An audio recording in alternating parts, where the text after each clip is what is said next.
자, 이 본문을 가지고 행복한 인생이 되세요라는 제목으로 오늘 함께 은혜를 나누도록 하겠습니다. 어느 해의 크리스마스 이브 밤이었습니다. 나무꾼의 가난한 자녀인 치르치르와 미치르가 부잣집 아이들의 행복해 보이는 화려한 파티를 먼 발치서 구경하면서 부러워하고 있었어요. 그리고 그날 밤 꿈속에 요술 할멈이 나타나게 됩니다. 야, 얘들아, 나한테는 아픈 사랑하는 딸이 있는데 내 아이를 위해서 행복을 가져다 준다라고 하는 파랑새를 좀 찾아다 주지 않겠니? 이러면서 부탁을 하는 거예요. 이 치르치르와 미치르가 요술 할멈이 말한 행복을 가져다 준다라는 그 파랑새를 찾아서 여행을 떠나죠. 행복이라고 하는 건 화려한 궁전 속에 있을 거야 생각을 하고 화려한 궁전에 들어가 보기도 하고 비싼 물건이 있는 곳에 행복은 있겠지 생각을 하고 사치의 나라로 가봅니다. 또 추억의 나라로, 또 미래의 나라로 여행을 떠나서 거기에서 행복을 찾아보지만 긴 여행에도 불구하고 그놈의 그 파랑새를 찾아낼 수가 없었던 거예요. 결국 지친 몸으로 집에 돌아왔는데 그토록 찾아 헤매었던 파랑새가 바로 자기 집 새장 속에 있더라는 것을 보게 되어지죠. 벨기에의 극작가인 마테르 링크라고 하는 사람이 쓴 파랑새라는 동화의 줄거리입니다. 그러니까 파랑새는 결국 저 멀리 있는 게 아니라 자기 가까이에 있었던 거죠. 즉 행복이라고 하는 건 나한테 주어져 있는 지금의 상황과 환경 속에 있으니까 멀리서 찾으려고 하지 말고 나의 가까운 곳에서 행복을 찾아보라라는 그러한 교훈입니다. 사람은 누구나 행복하기를 바라죠. 나는 불행 속에 눈물을 흘리며 살고 싶어. 이런 사람은 아무도 없습니다. 그래서 동서고금을 막론하고 많은 철학자들은 행복은 무엇이냐를 설명하려고 했고 그럼 그 행복은 어떻게 얻어낼 수 있느냐를 고민하면서 사람들한테 방법을 제시해 주었죠. 이 많은 사람들의 이야기를 대략적으로 정리를 해보면 이렇습니다. 행복은 마음먹기에 달려있는 것이고 지금 당신 가까이에 있습니다. 이 정도로 설명을 해볼 수 있어요. 되게 좋은 말이죠. 행복은 마음먹기에 달려있고 당신 가까이에 있습니다. 참 좋은 말이에요. 그런데 또 가만히 생각해 보면 우리에게 처해져 있는 이 현실이라고 하는 것을 볼 때에 이 말은 받아들이기가 조금 어렵습니다. 왜냐하면 우리 인간이라고 하는 존재는 절대로 현재에 만족하지 못하는 존재이기 때문이에요. 눈은 아무리 많은 것을 보아도 만족하지 못하고 귀는 아무리 많은 것을 들어도 후련하지가 않은 것이 인간이죠. 이러한 인간의 욕심을 심리학에서는 욕망의 쳇바퀴 현상이다 이렇게 표현을 해요. 욕망의 쳇바퀴 현상이다. 이것을 쉽게 풀이해보자면 이렇습니다. 이제 막 결혼한 신혼부부가 있어요. 이 신혼부부가 야, 우리도 우리 집이 있으면 정말 행복하겠지 생각을 하고 두 부부가 열심히 이제 일을 해서 돈을 모으기 시작을 합니다. 그래서 돈을 모아가지고 마침내 1,500 스퀘어핏짜리 아파트를 산 거예요. 온 세상을 다 가진 것처럼 기뻤겠죠. 그런데 막상 몇 달을 살아보고 1년을 지내보고 2년을 그 아파트에서 살아보니까 행복은 점점 줄어들고 이 집이 좁게 느껴지는 거죠. 안 되겠어. 우리 너무 좁아. 더 넓은 집이 필요하겠어. 생각을 하게 되고 또 결국은 돈을 더 많이 모으기 위해서 부부가 세상을 향하여 나아가게 되어집니다. 그래서 이 욕망의 쳇바퀴 현상을 설명을 할 때에 심리학자들은 다음과 같은 그래프를 제시를 해줘요. 저 그래프를 보면 우리는 이렇게 생각을 합니다. 저 이제 밑바닥에서부터 생각을 하는 거예요. 우리가 집을 가지면 이만큼 행복해지고 이 행복을 계속해서 유지하면서 살아갈 수 있겠지. 이렇게 생각을 하는 거예요. 집을 구입하는 시점에서부터 행복이 극도로 올라가게 되어지고 이 행복의 절정은 끊임없이 이어져 나아갈 거다. 우린 이렇게 생각을 한다라는 거예요. 그런데 막상 현실은 어떻습니까? 다음 그래프로 넘어가 보면은 그 무언가를 얻었어요. 그러면 그 얻은 것으로 인하여서 행복하죠. 그 행복까지의 꼭대기에 올라갔다가 시간이 가면 갈수록 점점 이 만족감과 행복감은 사그라들게 되어지는 겁니다. 물론 처음의 수준보다는 약간 높아지기는 했지만 어찌됐든 이 만족감이라고 하는 건 시간이 가면 갈수록 사그라들게 되어 있더라라는 거예요. 다른 예를 들어보면 우리가 흔히 이런 생각을 하죠. 야, 지금의 연봉에서 딱 10,000불만 오르면 야, 내가 이것도 할 수 있고 저것도 할 수 있고 요것도 좀 살 수 있고 요것도 좀 어떻게 해볼 수 있고 진짜 행복할 텐데, 이런 생각을 하잖아요. 그런데 실제로 진짜 연봉이 딱 오르고 나면 잠깐은 행복하죠. 근데 인상된 만큼의 삶에 우리가 또 적응을 하게 되어지고 하고 싶었던 것들에 대해서는 또 금세 잊어버리게 되어집니다. 그러니까 인간은 이처럼 새로운 것에 계속 적응을 하게 되어지고 또 다른 만족이 가져다주는 그 행복을 찾아서 떠나가게 되어져 있어요.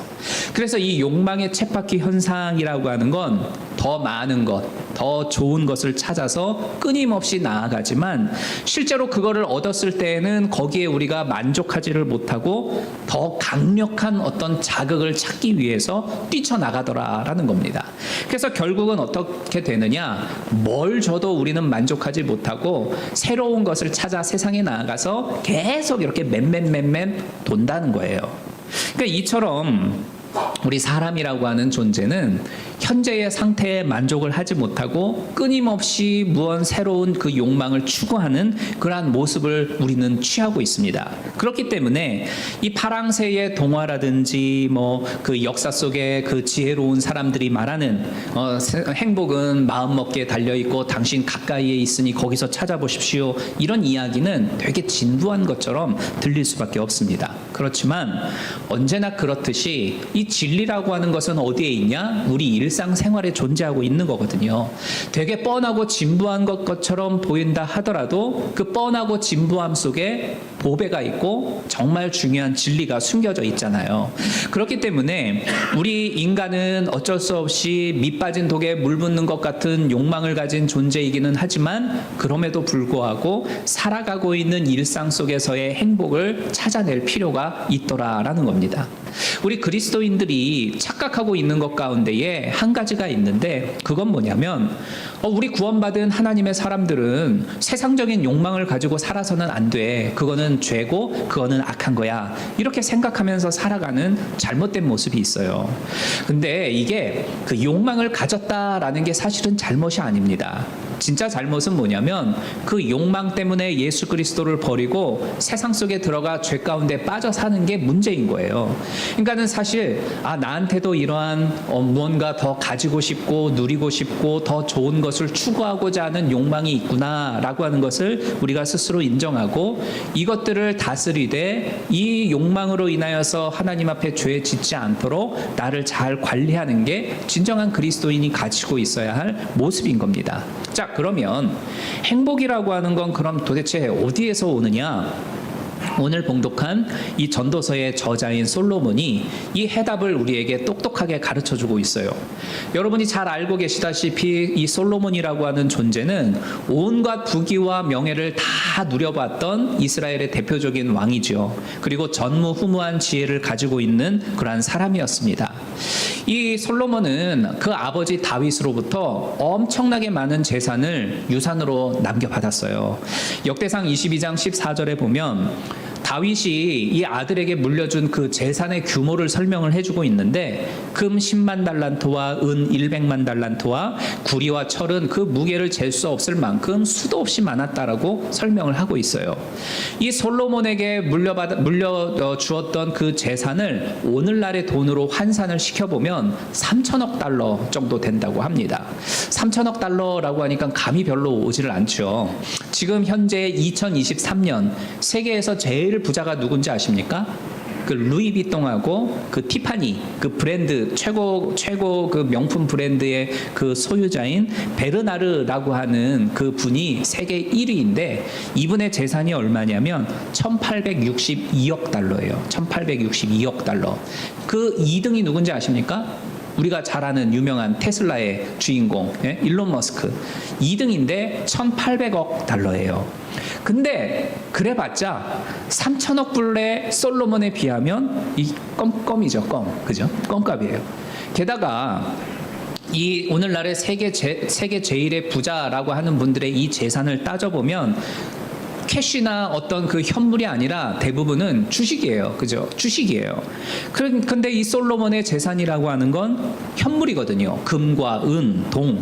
진짜로 보여지는 이 재산이었다는 거죠. 그러니까 이 솔로몬은 그동안 지구상에 살았던 그 어느 누구와도 비교할 수 없을 만큼의 거부였다라는 겁니다. 그러니 이 많은 돈을 가지고 있는 솔로몬이 행복해 보겠다고 안 해본 게 뭐가 있겠습니까? 별짓을 다 해봤어요. 전도서 2장 3절을 보면 어떤 게 최고의 쾌락이고 행복인지 내가 한번 알아봐야 되겠다 하면서 솔로몬이 별의 별것을 다 해봅니다. 막 사업을 크게 벌려보고 여러 채의 집을 지어서 거기에서 뭐 하루는 이 집, 하루는 저 집, 하루는 저쪽 동네 집 가면서 자보고 수많은 포도원을 가꾸어보고 아름다운 정원과 동산을 꾸며보고 수많은 노예들을 자기 발 앞에 꿀려도 보고 재물이 불어나는 즐거움도 만끽해보고 육체의 쾌락을 위해서 많은 여자들과도 함께 해보고 별의별 걸 다 해봤어요. 원하는 거면 다 갖고 마음이 즐거워하는 건 다 한번 시도를 해보는데 11절에 보니까 모든 것이 헛되고 무익하니 참 허상이구나 라는 것을 깨닫게 되어지고 이런 것에는 진정한 행복이 없음을 내가 깨달았다라고 고백하는 걸 우리는 볼 수가 있어요. 그래서 모든 걸 경험해 본 이 솔로몬은 진정한 행복이다라고 하는 건 굉장히 단순한 것에 있구나라는 것을 고백을 하면서 우리에게 24절을 통해 가르쳐주고 있습니다. 우리 24절이 어떤 내용인지 다시 한번 읽어볼까요? 24절입니다. 시작. 사람이 먹고 마시며 수고하는 가운데서 심력으로 낙을 누리게 하는 것보다 나은 것이 없나니 내가 이것도 본즉 하나님의 손에서 나는 것이로다. 아멘. 이 구절에는 세 개를 분별해서 생각해 볼 수 있어요. 첫 번째는 행복한 인생이 되는 것이란 뭐냐? 먹고 마시는 것을 즐기는 것에 있다. 이렇게 표현을 하고 있어요. 먹고 마시는 것을 즐기는 것에 있다. 여러분은 혹시 여러분에게 소울푸드라고 하는 것이 있습니까? 아, 나는 이 음식만 먹으면 너무 행복하고 즐겁고 정말로 기뻐. 저한테는 냉면이에요. 네. 냉면. 아, 냉면만 생각하면 너무 행복하고 즐거워요. 막 거기에다가 막 그 식초 막 넣고 겨자 넣고 막 풀어가지고 물냉면 후룩 마시면은 막 그 영혼이 치유되어지는 것 같은 느낌을 이렇게 막 겪어요. 그리고 저는 그 회를 엄청 좋아해요. 난 평생에 회만 먹고 살았으면 좋겠다. 그래서 나는 광어회. 그래서 알래스카에 가서 여보 우리 좀 살면 안 될까? 그럼 우리 아내는 절대 반대하죠. 너무 추워서 싫어한다고. 근데 저는 그 알래스카에서 잡히는 그 광어를 보면 너무 행복해요. 그 떠먹을 생각을 하면. 그렇습니다. 그리고 막 몸이 으스스하고 날씨가 안 좋아지면 생각나는 거 있죠. 월남국수. 막 그 레몬즙을 집에서 짜가지고 병에 담아가서 거기에다가 막 때려 붓고 신란초 막 넣고 막 후루룩 마시면은 막 감기도 뚝뚝 떨어지는 것 같고 속이 후련하고 막 정신이 바짝 들지 않습니까? 여러분에게도 이런 소울푸드라고 하는 게 있을 거예요. 그 속에서 행복을 우리는 누릴 수가 있더라라는 겁니다. 또 사랑하는 가족들이나 우리 교우들하고 같이 어울려서 이것저것 음식을 준비해 놓고 함께 먹고 마시면서 대화를 나누고 웃음꽃을 피우는 것, 여기에서도 행복을 누릴 수 있고 인생에 있어서의 정말로 즐거움을 만끽할 수가 있더라라는 거예요. 사실 우리는 식탁에서 밥만 먹는 게 아니라 서로의 사랑을 나누어 먹는 겁니다. 그렇지 않습니까? 그런데 오늘 본문을 잘 보면 그 식탁에 최고급 스테이크를 놓고 거기에 걸맞는 아주 비싼 와인을 놓고 먹어야만 행복하다 이렇게 말씀하고 있지를 않아요. 뭘 먹고 뭘 마시느냐에 대해서는 구체적으로 표현을 해주고 있지를 않습니다. 이 말은 뭐냐면 어떤 음식을 차려놓고 먹느냐는 크게 중요하지 않더라라는 거예요. 집에 진수성찬을 차려놓고 막 서로 다투면서 먹는 것보다는 누룽지를 끓여놓고라도 그걸 먹으면서 즐거이 마음을 누릴 수 있으면 그게 진짜 행복이다라는 겁니다. 이 먹고 마실 수 있는 게 있고 함께 할 수 있는 좋은 사람들이 있다는 것 자체에서 낙을 누리는 게 행복이라고 솔로몬은 우리에게 표현을 해주고 있는 거예요. 또 이 사람이 살면서 먹고 싶은 거 먹을 수 있고 그리고 그걸 소화해낼 수 있는 능력이 있다는 것도 참 감사하고 행복한 일이에요. 그렇지 않습니까? 제가 LA에 있을 때에 그 함께 사역했던 목사님이 당뇨병을 가지고 있는 분이었어요. 근데 한 번은 이제 그 신방을 갔는데 신방 예배를 드리고서 그 집에서 식사를 잘 차려주셨어요. 밥을 먹는데 이 목사님은 식사를 못 하셨어요. 왜냐면은 당뇨에 맞지 않는 음식들이 이제 여러 개 있었던 거죠. 반면에 저는 맛있게 잘 먹었죠. 그리고 나중에 교회에 와서 그 목사님이 저한테 말씀하기를 김 목사님, 저도 목사님처럼 막 가리지 않고 먹을 수 있는 건강이 있으면 정말 좋겠어요. 나는 신방 갔을 때에 이 먹는 일이 참 힘들고 괴로워요. 이런 표현을 하신 적이 있어요. 또 전 세계적으로 놓고 보면 하루에 10만 명이 5초에 한 명이 먹을 게 없어서 굶어 죽고 있는 세상이에요. 그런 세상 속에 우리는 살아가고 있거든요. 그런데 우리는 늘 먹을 수 있는 것이 있고 음식이 풍부한 이 땅에서 살아가고 있지 않습니까? 이런 것들을 생각해 볼 때 우리는 감사해야 하는 것이고 또 그 속에서 행복을 찾아낼 수가 있더라라는 겁니다. 어떤 그리스도인들은 먹고 마시는 거를 좋아하는 건 악한 일이다. 하나님이 기뻐하시는 게 아니다. 라고 말을 하는 분들이 있어요. 거기에서 우리는 희락과 쾌락이라고 하는 그 단어의 구분점을 가질 필요가 있거든요. 희락과 쾌락은 분명히 달라요. 그 그리스 철학자 가운데 철학의 분파 가운데에 견유학파라고 하는 분파가 있습니다. 이들은 뭐냐면 최대한의 육체적인 쾌락을 즐기는 사람들이에요. 그래서 먹고 마시는 것에서부터 즐거움을 누리는데 자기가 좋아하는 음식을 실컷 먹는 거예요. 배부르지 않습니까? 그래서 손가락으로 자기 입속에다 넣어서 먹은 걸 다 토해내는 거예요. 그리고 나서 다시 또 자기가 좋아하는 음식을 먹는 겁니다. 그래서 그 먹는 것에서부터 오는 쾌락을 누리기 위해서 토하고 다시 먹고 토하고 다시 먹는 거예요. 그래서 왜 개가 토한 음식을 먹는다라고 할 때에 그 개자를 써가지고 견유학파, 개견자를 쓰는 겁니다. 이런 쾌락을 누리는 것, 이런 쾌락주의는 육체에 가지고 있는 어떤 그 본능적인 욕구를 만족시키는 게 인생의 진짜 목적이야. 그걸 그렇게 생각하고 살아가는 사람들이거든요. 그러니까 이 사람들한테는 어떤 영혼의 만족감이 아니라 육체의 만족만이 있는 거예요. 절제나 다스림이라고 하는 게 없고 상대에 대한 배려가 없고 죽음 이후의 삶이 없고 당연히 하나님이라고 하는 존재도 이들한테는 없는 거죠.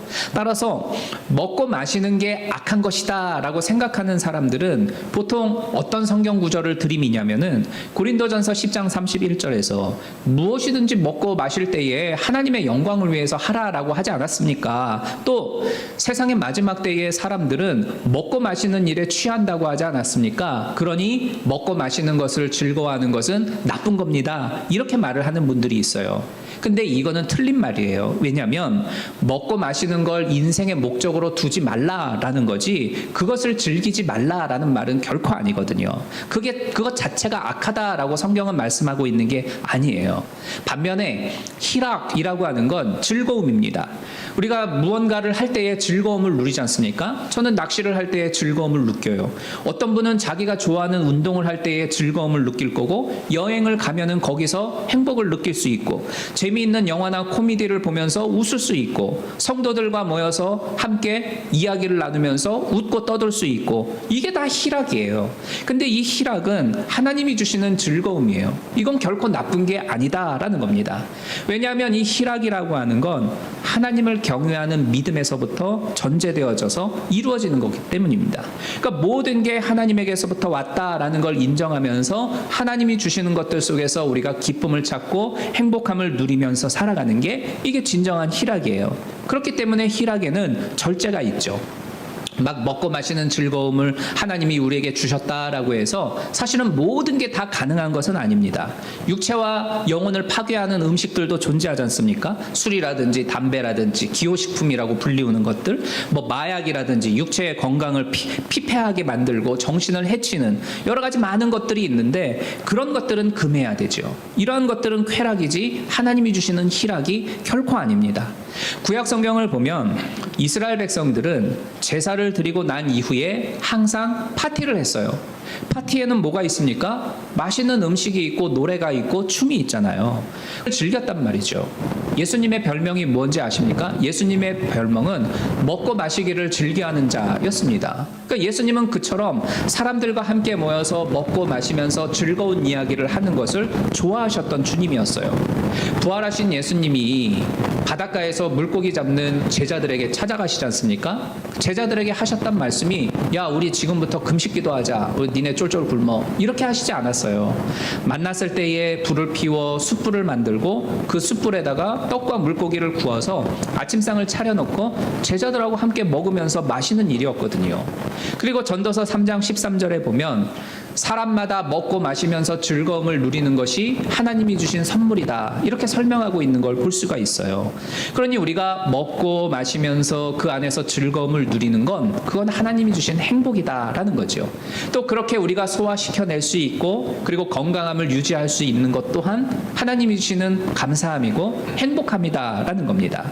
다름 아니라 이런 게 바로 하나님의 선물이라는 것이죠. 우리가 하루하루 살면서 가정에서 먹고 마시고 또 우리 성도들과 또 우리가 알고 있는 지인들과 함께하면서 먹고 마실 수 있는 것, 그 속에서 행복을 찾아 누리는 우리 성도님들이 되기를 주님의 이름으로 축복합니다. 그게 바로 나에게 주신 하나님의 선물이라는 거예요. 두 번째로는 행복한 인생이 되려면 땀 흘려 일하고 있는 그 일 속에서 기쁨을 누리는 것에 있습니다. 석가모니는 인생을 고해라고 했죠. 고통의 바다라고 했습니다. 또 유교의 공자도 인생은 괴로움이다라고 이야기를 했어요. 또 구약 성경에서도 가만히 보면 인생은 땅 위에서의 고역이고 치열한 전쟁터와 같다라고 욥기에서 설명하고 있는 것을 보게 되어지거든요. 그 말만 따라 인생은 진짜 수고의 연속이지 않습니까? 어머니 뱃속에서 태어날 때부터 우리는 울면서 태어나고 살아가는 동안 울면서 눈물을 흘려야 할 고통스러운 여러 많은 일들을 우리는 평생 겪으면서 살아가잖아요. 그러니까 범죄한 인간에게 하나님은 창세기 3장에서 너의 평생에 수고하고 땀 흘려야 먹을 것을 얻게 될 것이다. 이렇게 설명하고 있는 걸 봐요. 그러니까 우리가 뭐 직장은 다 다르고 하는 일은 다 달라도 결국은 뭡니까? 먹고 사는 일을 해결하기 위하여 그 일을 하고 있는 거잖아요. 그러니까 태어나면서부터 죽을 때까지 계속적으로 이 먹고 사는 문제를 해결하기 위해 우리는 세상에 나아가서 땀 흘려 수고하고 있는 겁니다. 또 그렇게 해야 우리의 삶을 유지해 나갈 수 있는 게 현실이잖아요. 그런데 하나님은 그 수고 속에도 기쁨과 보람이라고 하는 것을 두셨다라는 겁니다. 음식을 준비하는 어머니의 손은 되게 힘들 거예요. 얼마나 어렵겠습니까? 그런데 그것을 맛있게 먹어주는 가족들을 보면 어머니는 보람을 느끼고 행복해 하시죠. 엄청난 스트레스를 감당해야 하는 의사들이 죽어가는 환자를 살릴 때에 그것만큼 보람을 느끼고 행복한 때는 없다라는 이야기를 해요. 또 가수가 노래 한 곡을 발표하기 이전에 그 노래 하나 가지고 3,000번 이상을 연습을 한다고 그래요. 그리고 그것을 연습한 이후에 사람들한테 선보일 때에 청중들이 그 쳐주는 그 환호의 박수를 보면서 그동안의 수고를 깨끗이 잊어버리고 즐거움을 누리더라라는 겁니다. 그러니까 이처럼 이 보람과 행복이라고 하는 것은 수고하고 땀 흘리면서 살 수밖에 없는 우리 인생 속에 하나님이 숨겨놓은 선물이라는 겁니다. 그래서 솔로몬이 전도서 3장 22절에서 사람이 자기 일에 만족을 느끼고 행복하게 사는 것보다 더 좋은 일은 없다는 것을 깨달았다. 이렇게 말하고 있는 걸 우리가 보게 돼요. 그러므로 우리가 각자가 행하고 있는 그 삶 속에서, 직장 속에서, 사업장 속에서, 그리고 가정 속에서 내가 몸담고 있는 그 자리 속에서 수고하고 땀 흘리고 있는 이 현재의 모든 일들을 통해서 하나님, 나에게 하나님이 주신 그 보람의 선물들, 즐거움의 선물들, 기쁨의 선물들을 찾아낼 수 있도록 해주십시오. 기도하는 여러분들이 되기를 바랍니다. 이 행복이라고 하는 것은 그 땀 흘려서 수고하는 일 속에서 기쁨을 누릴 때에 찾아낼 수가 있는 거예요. 거예요. 아, 나 진짜 막 그 억지로 끌려가는 소같이 끌려가서 거기 직장에 몸담고 일을 하면 거기에 결코 기쁨을 누릴 수가 없죠. 행복은 물 건너가는 거 아니겠습니까? 분명히 그 속에 하나님이 숨겨놓은 기쁨이 있고 보람이 있으니까 여러분이 몸담고 있는 그 자리 속에서 그 하나님의 선물을 찾아내기를 주님의 이름으로 축복합니다. 마지막 세 번째로는 이 세 번째가 사실은 전체의 결론인데, 행복한 인생이 되려면 어떻게 해야 되느냐. 결국 행복이라고 하는 건 우리 일상의 삶 속에 있는 것이죠. 근데 이 일상의 삶이라고 하는 건 하나님의 손에서부터 나오는 것이구나 라는 것을 인정할 때에 우리가 행복한 인생이 된다라는 겁니다. 그러니까 지금까지 말씀드린 먹고 마시고 수고하는 일 속에서 즐거움을 찾는 게 행복이다라고 말하면 성경의 절반만 가지고 말씀을 드리는 거예요. 한번 생각을 해볼까요? 사실은 먹고 마시고 수고하는 건 사람이 태어나서 죽을 때까지 해야만 하는 지극한 일이에요. 그죠? 가만히 생각해 보면 우리가 먹고 마셔가지고 에너지를 만들어서 그 에너지로 뭐를 해요? 세상에 나아가 일을 하죠. 세상에 나아가서 일을 하면 또 열매를 거두게 되는데 우리는 그 열매를 다시 먹고 마시고 에너지를 얻어서 또 나가서 일을 한단 말이에요. 이걸 죽을 때까지 계속 반복하는 일인데 이것만을 놓고 생각을 한다면은 얼마나 허무한 일이 됩니까? 또 이 평범한 일들 속에 하나님의 기적이 놓여 있고 그리고 그 속에서 작은 행복들이 숨겨져 있다는 것을 찾아내는 것. 파랑새, 그 파랑새 한 마리만 잡으면은 내 인생의 대박인데 이런 꿈은 절대로 꾸지 마십시오. 그 예전에 어떤 그림을 보니까 사진을 보니까 그 로또집에 이런 표현이 있더라고요. 로또 외에 답 없다. 이런 표현을 플랜카드에 이렇게 써놓은 걸 봤거든요. 이런 생각을 우리는 해서는 안 된다는 거예요. 자기 발밑에 피어있는 하나의 꽃을 발견할 줄 모르면 그 사람은 결코 인생의 행복을 누릴 수가 없어요.